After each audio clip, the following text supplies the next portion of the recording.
And I want to thank Secretary Raimondo for coming, and Senator Markey and Representative Keating, and Dylan Fernandez and Susan Moran.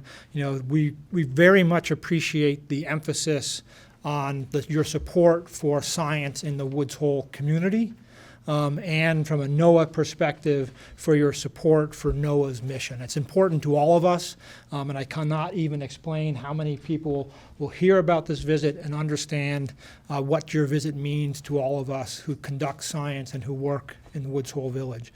So with that, I'm going to turn it over to Senator Markey, and we will continue with our event. So thanks, Senator Markey. Thank you very much. Thank you, and thank you for, John, thank you for the incredible tour which we have received today, and to everyone who is here for the fabulous job you do every single day in serving our country and serving the planet.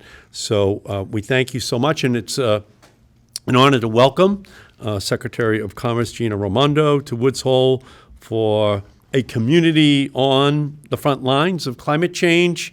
There's no one better to be on the front lines for President Biden in working on these issues.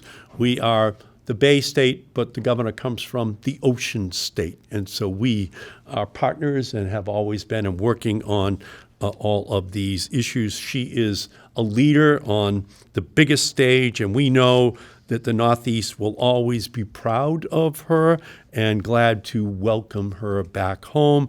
And it's great to be joined by my partner in the Massachusetts delegation, Bill Keating.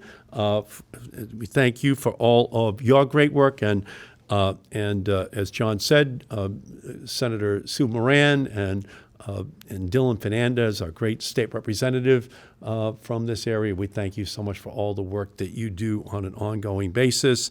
To John Hare, to you, Peter, where have you gone? Are you still here? Peter is over here. Peter, thank you. Rick Murray, to Rob from the USGS, and to all of the other countless workers who are here on a daily basis working to keep this as the #1 research institution in the world. It's a one-of-a-kind wonder. Vibrant coastlines, best-in-class researchers and facilities, and a unique ecological vantage point where we can study our planet and our impact on it. Because without Woods Hole, we would be adrift, miles off the pace of where we need to be in understanding our planet's climate crisis, as well as what this crisis means for our oceans, fisheries, and everyone who depends upon them. 70% of the world's surface is ocean. It's water. And we have to understand it and the impact which the climate is having upon it. The climate crisis is the greatest national security, health, moral, and economic crisis of our times. And now, more than ever, we need our researchers to understand what this means for our communities, our fishermen, and for our world. And as the seas continue to rise, Woods Hole remains our scientific safe harbor, keeping us anchored in science and keeping our fishing industry strong. There is no other place in the world like Woods Hole, which is why I invited Secretary Raimondo to tour it with all of you after her confirmation to become our Secretary of Commerce and to ensure we keep these facilities and work right here where it belongs. The loss of any of these facilities would mean the loss of not just years, but decades, and ultimately more than a century of collaboration at the crux of industry and science. With upcoming investments in infrastructure breakthroughs, Woods Hole will expand upon its roots and bring together scientific leaders from the Woods Hole Oceanographic Institute, the Marine Biological Laboratory, the Woodwell Climate Research Center, and all of the other resources that are here, from NOAA to the U.S. Geological Service. Location matters. It breeds discovery. It builds cooperation. It saves money. To borrow a word from our biologists, we have a beautiful symbiotic relationship between the Northeast Fisheries Science Center and the rest of the Woods Hole scientific community. We can and we should continue to invest in this facility, this program, and these collaborations. And because location matters, we should also continue having discussions about future NOAA fisheries collaborations with the Port of New Bedford, which was just named the highest grossing port for the 20th consecutive year. We can invest in our science centers, and we can invest in our on-the-ground relationship with fishermen and the seafood industry. For centuries, the sea was thought to be unfathomable in its depths and complexities. But for more than 150 years, scientists at the Northeast Fisheries Science Center and in our Woods Hole institutions have been uncovering its secrets. And now they're doing the same with our previously unfathomable challenge of climate change. To know Woods Hole is to know that cutting-edge research and science can keep our fisheries and our planet healthy so that our communities can stay healthy for generations to come. To know Woods Hole is to know the dedicated people here. More than 200 people with critical jobs are thriving in this mission-driven place with thousands of others who are all part of this larger community. To know Woods Hole is to know that when we collaborate and invest in discovery, we reap rewards far greater than if we go blindly alone. The Green New Deal laid out our map for how to fight the climate crisis with equity and science at its core, the stars we need to navigate by. But we cannot manage what we don't measure.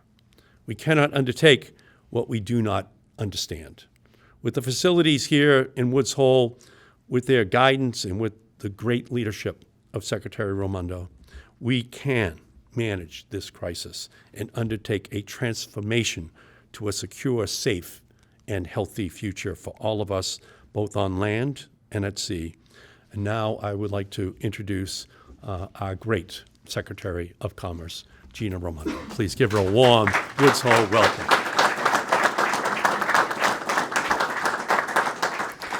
Thank you, Senator Markey. It is fantastic for me to be here with you and your lovely wife. It was wonderful to meet you. And Congressman Keating, great pleasure to meet you, and I look forward to working with you. It is true I serve the whole country, but I do have a special place in my heart for New England, which is, great to be able to work with both of you. And to my NOAA team, it's fantastic to meet you. It's been great. I feel very lucky that NOAA is in the Commerce portfolio, and I have long admired the work that NOAA does. Having been the governor of the Ocean State, and of course URI collaborates with NOAA, I'm no stranger to the quality of work and science that happens at NOAA, but now that I'm, part of the team, it's really been wonderful for me to meet you in person and to be able to express my gratitude to each and every one of you, so thank you. I want to begin by thanking my friend Senator Markey for inviting me here today.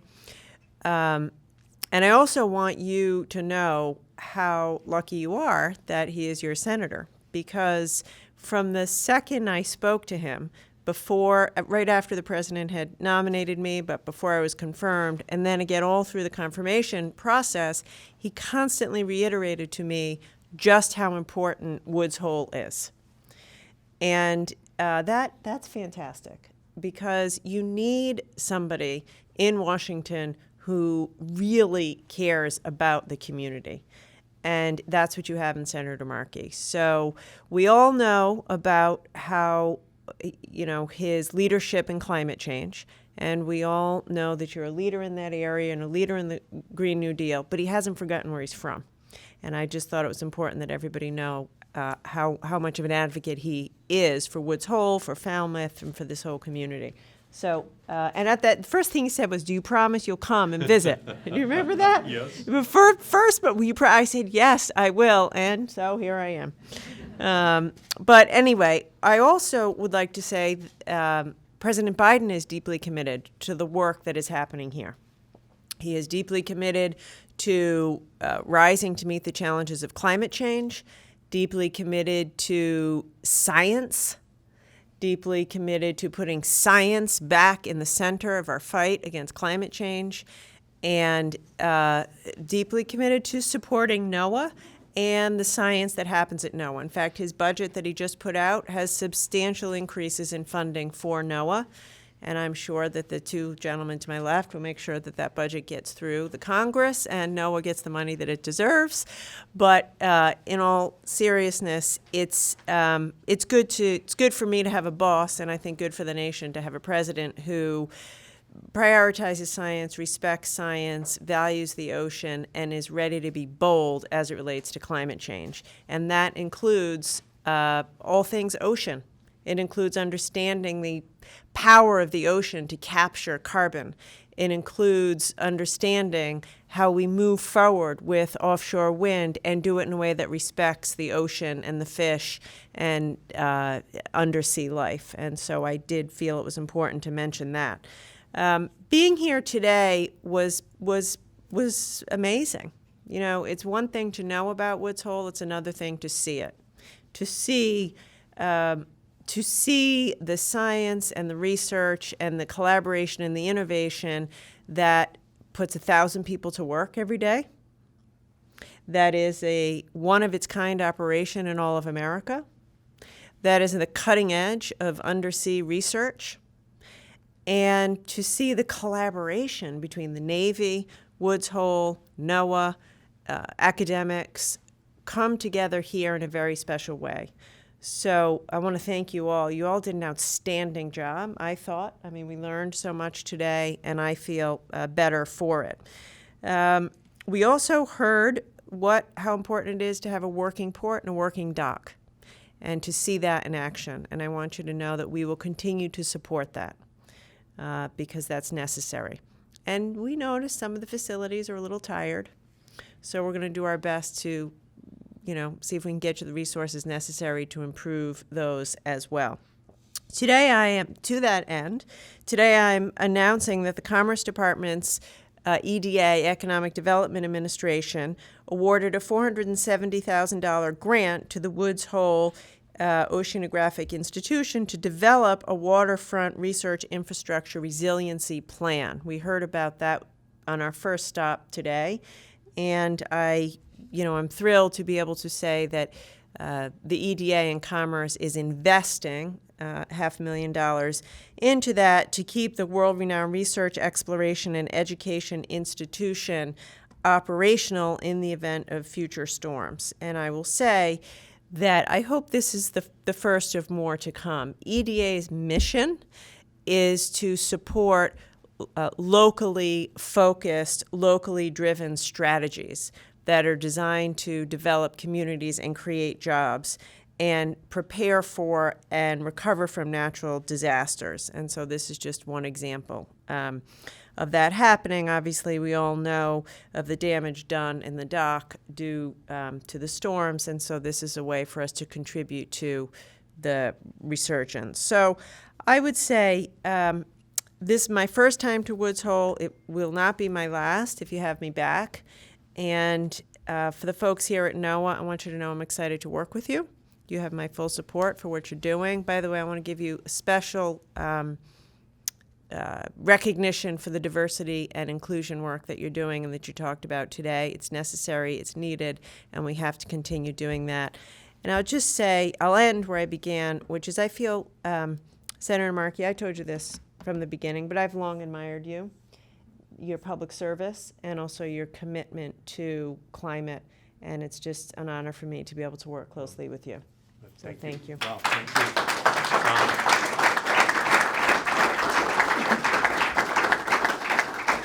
Well, it's our honor to have you here.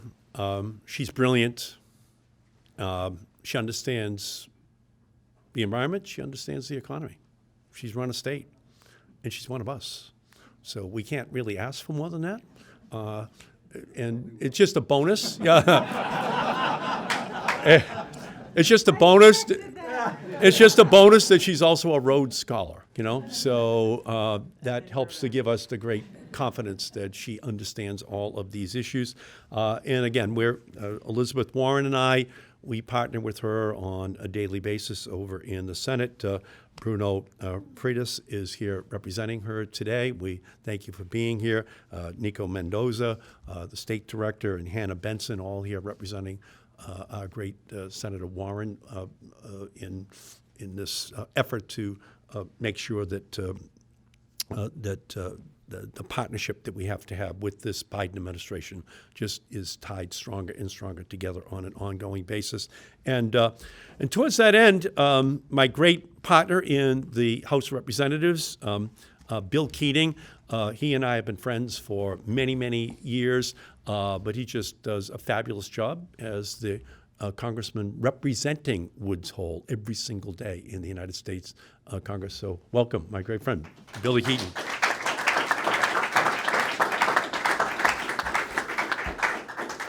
Thank you, Senator Markey, Secretary Raimondo. It's so great to have you here. We'll take you up on your offer to come again. We appreciate that.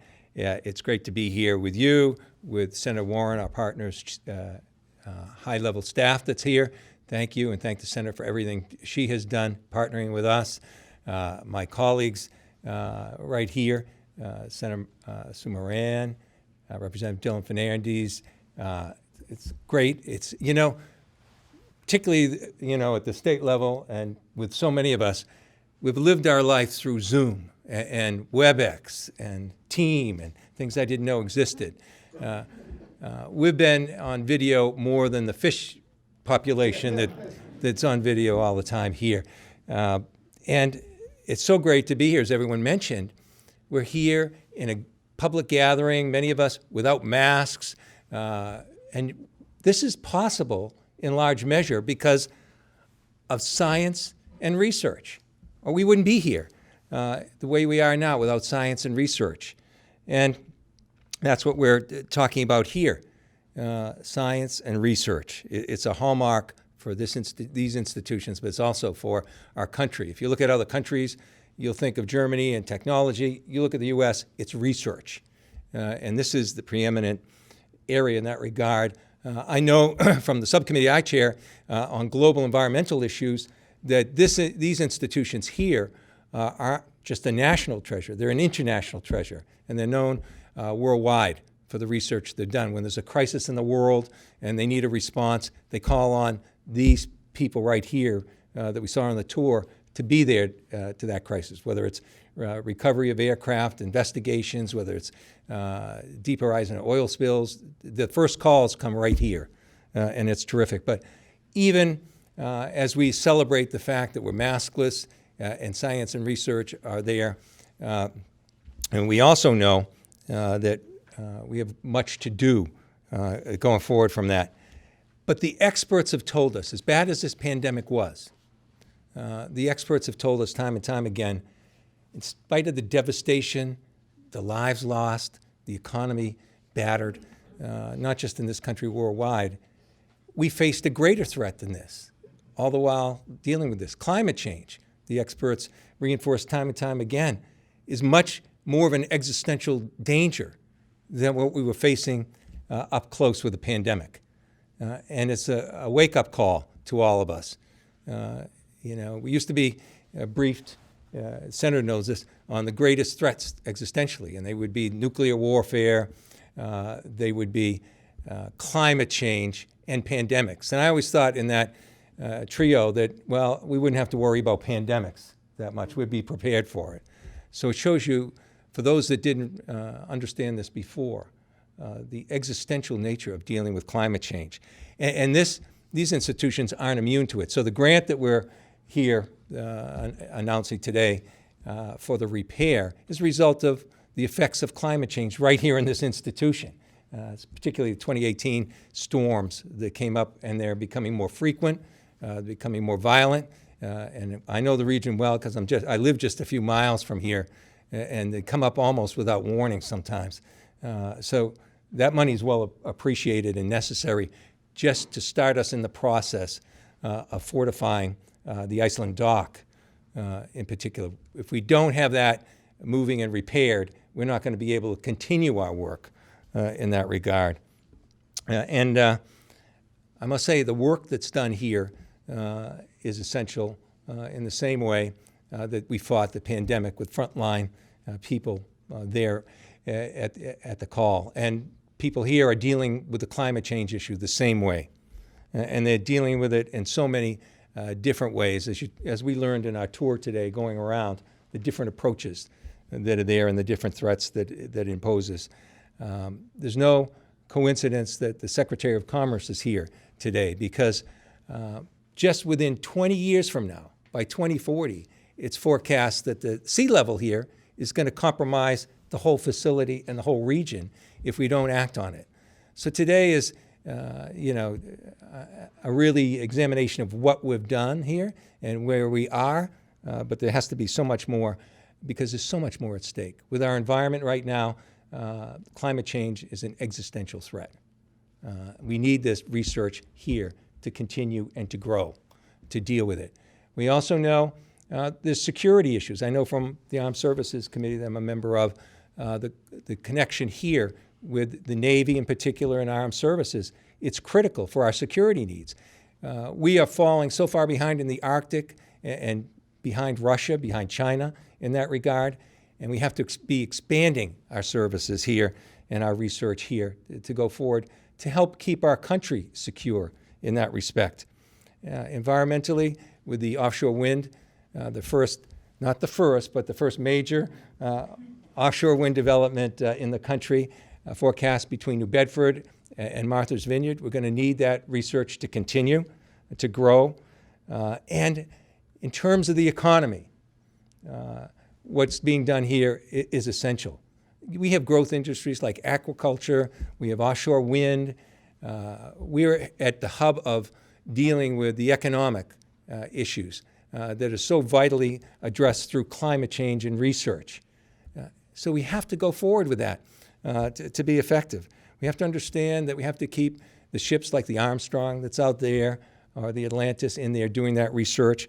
And we have to make sure economically, whether it's aquaculture, whether it's offshore wind and resilience, that we have the kind of research and development.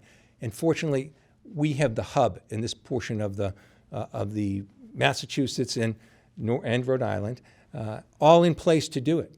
Not just these economic projects going forward, but the academic background that's there. URI, Madam Secretary, which you're well familiar with, SMAS at University of Massachusetts, the best engineering school in Mass Maritime, the community college with Cape Cod Community College and with Bristol Community College, doing education and training going forward. All these things are in place, as well as the physical areas that are so important to that research that we earned through part of our tour today. So today isn't a victory lap of just talking about getting the grant and remembering the very important words today of our secretary that there will be more to come. I wrote those down. And we have to do that. We have to do it not just for this community, not only for the Commonwealth, not only our region, we have to do it for our country, and we have to do it globally. So I want to thank you for all the work we saw that you've been undertaking here today. It's a great refresher of how important the work is for our country and our existential needs. And I just want to say that you've got a team here today, administration and congressional members, that are going to work hard to make sure we're going forward, to make sure that the next step is fortifying that infrastructure and the expansion of that infrastructure that everyone knows full well how important that is, and we're planning that now. We're asking for support on those things now, both from the Commonwealth and the federal government. And so we will have you back, and we'll be talking about those issues, Madam Secretary, and I'll be joined with people like Senator Markey and Senator Warren, our congressional delegation, as well as our leaders here in the Commonwealth. It's so important, their role as well going forward. It's a day of a springboard forward, not the finish line. Our work is ahead of us, and these Woods Hole Institutes will be at the vanguard of that. Thank you.